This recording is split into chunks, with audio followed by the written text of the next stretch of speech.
Randy Timlin from Ion Energy once again, and in this video, we're going to go through an actual live demonstration of what happens whenever the power goes off coming into the facility. Now, the Crossover IPS system that we have here is actually running the manufacturing facility for Ion Energy and Velocity Magnetics here in Newcastle, Pennsylvania, and it has been doing so for the last several months. So we're going to see what happens whenever we cut the power to the facility completely. And right now, we're running at very near capacity in our manufacturing plant. So first, let's take a look on the operator interface at what the current state of the machine is. What we're showing here in the green line is power coming in from the utility, and that's showing, the highlighted version is showing the power being high right here.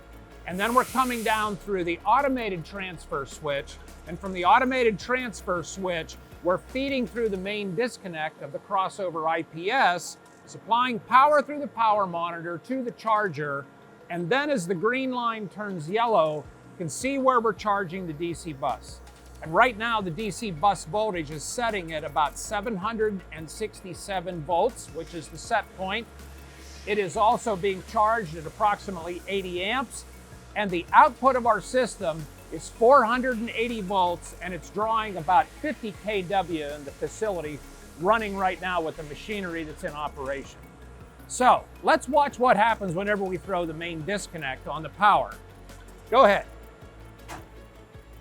So the main disconnect has opened, and you can see that we have lost power completely, and the generator has just kicked on.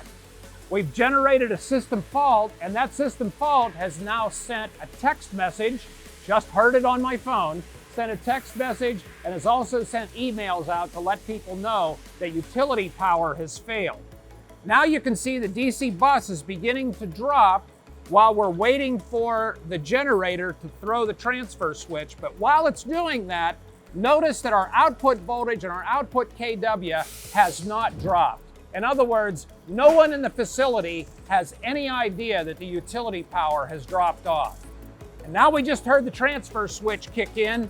Now you can see the transfer switch with the generator running is now feeding the system again. Now the patented exciter unit is actually looking at that incoming voltage before it decides whether or not it likes that voltage enough to charge the DC bus. And now charging has resumed again, and you can see the DC bus is going back up, and it will come all the way back up and level back off at set point at 767 volts. So we rode through, over a period of about 45 seconds, a complete power outage from the utility, and no one in the facility had any idea that power went off or that we're even running on backup generator right now. So in sizing these units, there's two factors to take into consideration. One of them is the average kW output or average kW demand needed from your facility. And the other one is the length of time that we need to stay up to be able to ride through a complete loss of power. So if you need to ride through 1 to 2 minutes, and your kW is approximately averaging about 100, then we will size the unit with a number of ion volts in order to meet your application.